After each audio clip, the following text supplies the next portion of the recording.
आप क्योंकि इतना इंटरनेशनली ट्रैवल करते हो, एक बहुत बड़ी चीज जो बोली जाती है कि देश की छवि बहुत बदल गई है, बहुत ज्यादा सम्मान आने लगा है। भाई मैं तो इतना ट्रैवल नहीं करता हूं, आप बहुत ज्यादा ट्रैवल करते हो, तो ऐसा हुआ है क्या पिछले 5 सालों में लोग आते हैं आपके ऊपर और बोलते हैं अरे अरे अरे अरे आप तो इंडिया से हैं, आपका पासपोर्ट देख के ही एकदम मंत्रमुग्ध हो जाते हैं? एज एन इंटरनेशनल ट्रैवलर क्या आपको लगा है कोई डिफरेंस? कुछ भी नहीं हुआ ऐसा। मीडिया खबरें चलाता है, यहाँ पर कुछ भी झूठी खबरें चला देता है और लोगों को लगता है कि देश का डंका बज रहा है दुनिया में। अभी रशिया यूक्रेन वाली चीज देख लो, क्या बकवास चलाई उन्होंने कि मोदी जी ने वॉर रुकवा दी पापा। तो ऐसी चीजें जब वो बोलेंगे, ऑफ कोर्स लोगों को लगेगा कि भाई वॉर रुकवा दी, रशिया यूक्रेन की वॉर रुकवा दी मोदी जी ने, तो मतलब पक्का पावरफुल लीडर होंगे। ऐसे झूठ जब टीवी पर चलाए जाएंगे, बार बार दोहराए जाएंगे, फिल्में भी बनाई जाएंगी इन चीजों के ऊपर, ऑफ कोर्स लोगों को लगेगा कि दुनिया भर में चर्चा होती है, लेकिन जब सच्चाई इसकी कंप्लीटली ऑपोजिट है। बाकी कंट्रीज इंडिया को क्रिटिसाइज कर रही है इसकी वजह से, आज के दिन सरकार की वजह से, मोदी सरकार की वजह से हमारे देश की रेपुटेशन नीचे गई है आज के दिन दुनिया में। सारे इंडेक्सेस में तो गई ही गई है, वो तो हमारा ही नुकसान है, लेकिन जस्ट एज रेपुटेशन वाइज भी हमारे देश की रेपुटेशन नीचे गई है।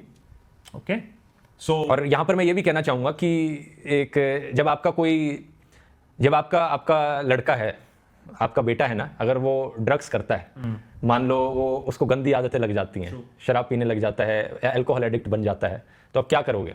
आप उसे डांट के समझाओगे ना कि ये गलत कर रहा है, या फिर आप कहोगे कि नहीं मैं चुप रहता हूं, मेरे बेटे के बारे में कुछ मत बोलना, मैं कोई एक्शन नहीं लूंगा, बस उसकी तारीफ करते रहूंगा। आपको दिख रहा है कि वो पर्सनल लाइफ में नीचे जाता जा रहा है, लेकिन आप कुछ नहीं बोलते, आप कहते हो कि भाई सब चंगा है, और कोई उसे क्रिटिसाइज करने को बोलता है मेरे बेटे को कुछ मत कहना। ये पागलपंती है ना। यही चीज लोग देश के साथ कर रहे हैं, जो कर रहे हैं। जब देश नीचे जा रहा है तो उसे यहां सरकार को डांट कर, क्रिटिसाइज करके देश को इंप्रूव करना है, लेकिन वो नहीं कर रहे हैं। वो कह रहे हैं देश नीचे जा रहा है, जाते रहने दो, हमें तो तारीफ ही सुननी है बस।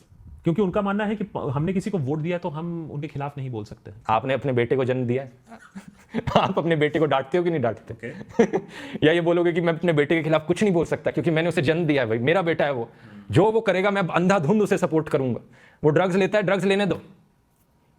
कोई भी अगर ऐसा कहेगा तो कोई दूसरा इंसान उसे पागल कहेगा। तो देश के लिए यही स्टैंडर्ड्स क्यों नहीं होते?